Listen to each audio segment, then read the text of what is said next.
আসসালামু আলাইকুম।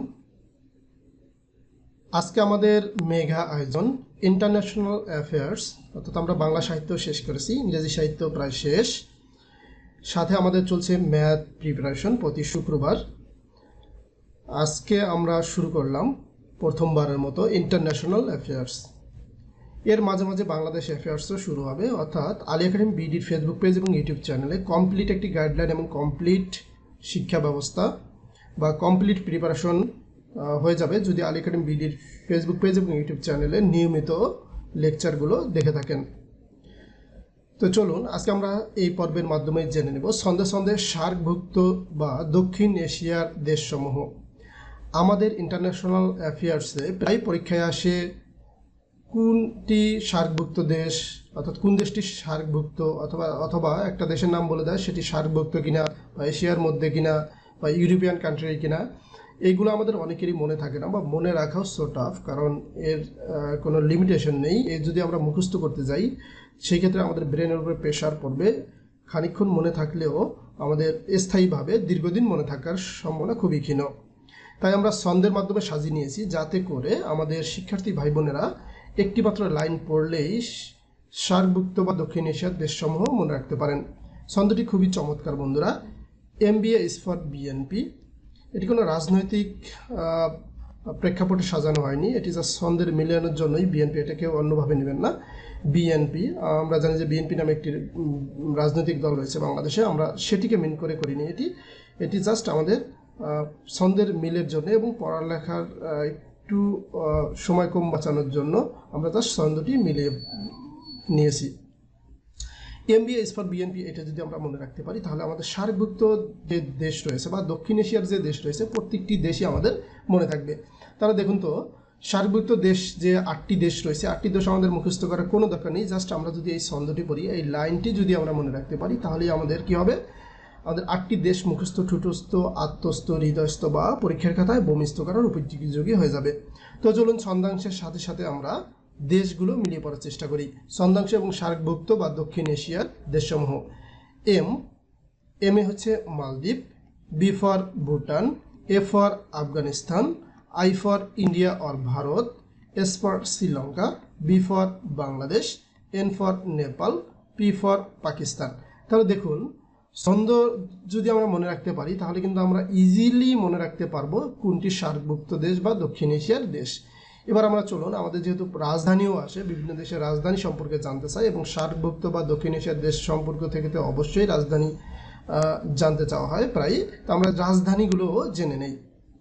মালদ্বীপের রাজধানীর নাম হচ্ছে মালে, ভুটানের রাজধানী হচ্ছে থিম্পু, আফগানিস্তানের রাজধানী কাবুল, ইন্ডিয়া বা ভারতের রাজধানী হচ্ছে নয়াদিল্লি, শ্রীলঙ্কা রাজধানী হচ্ছে কলম্বো, হচ্ছে বাণিজ্যিক রাজধানী এবং কোটে হচ্ছে প্রশাসনিক রাজধানী। শ্রীলঙ্কার রাজধানী দুটি বন্ধুরা। এইভাবে যদি আমরা আলাদা আলাদাভাবে না পড়ি সেই ক্ষেত্রে আমাদের পরীক্ষায় ভুল করার সম্ভাবনা খুবই বেশি থাকবে। এই জন্য আমি আলাদা করেই লিখে দিয়েছি, কলম্বোটা হচ্ছে বাণিজ্যিক রাজধানী এবং কোটিটি হচ্ছে প্রশাসনিক রাজধানী। এবার যদি প্রশ্ন করা হয়, অর্থাৎ এরকম থাকলো শ্রীলঙ্কার রাজধানী কোনটি, সেখানে শুধু কলম্বো আছে, কোটে নেই, বা শুধু কোটে আছে, কলম্বো নেই, সেই ক্ষেত্রে আপনারা কলম্বো থাকলে কলম্বো উত্তর করবেন, কোটে থাকলে কোটে উত্তর করবেন। কিন্তু যদি দুইটি থাকে সেই ক্ষেত্রে কি করবেন, সেই ক্ষেত্রে দেখবেন উল্লেখ থাকবে শ্রীলঙ্কার বাণিজ্যিক রাজধানী কোনটি অথবা শ্রীলঙ্কার প্রশাসনিক রাজধানী কোনটি। এটা উল্লেখ থাকলে সেই ক্ষেত্রে যেইভাবে উল্লেখ থাকবে, যদি প্রশাসনিক শব্দটি উল্লেখ থাকে তাহলে কোটে আনসার করবেন, যদি বাণিজ্যিক শব্দটি উল্লেখ থাকে সেই ক্ষেত্রে কলম্বো উত্তর করবেন। আশা করি বুঝতে পারছেন। বাংলাদেশের রাজধানী আমরা জানি ঢাকা।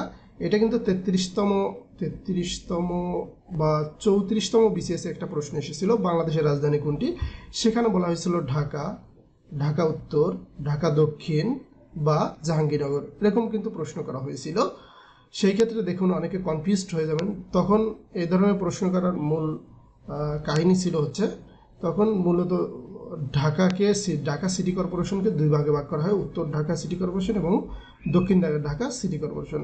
দ্যাটস ওয়াই পরীক্ষকরা এরকম একটি প্রশ্ন করেছিলেন। নেপালের রাজধানী হচ্ছে কাঠমান্ডু, পাকিস্তানের রাজধানী ইসলামাবাদ। তাহলে আমাদের আজকের এই লেকচারটির মাধ্যমে আমরা জেনে নিলাম সার্কভুক্ত সন্দেশ সার্কভুক্ত দেশ বা দক্ষিণ এশিয়ার দেশসমূহ, দক্ষিণ এশিয়ার দেশের রাজধানী সমূহ।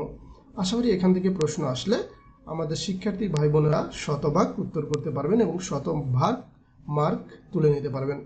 সবাই ভালো থাকুন আর প্রচুর পড়াশোনা করুন। পড়াশোনা না করলে কোনো উপায় নেই, পড়াশোনা আপনার করতেই হবে। পড়াশোনা ছাড়া কোনো গতি নেই। আপনারা দেখছেন যে সরকারি চাকরি এখন সোনার হরিণ কি ডায়মন্ডের হরিণ হয়ে গিয়েছে। সরকারি চাকরি সো টাফ হয়ে গিয়েছে।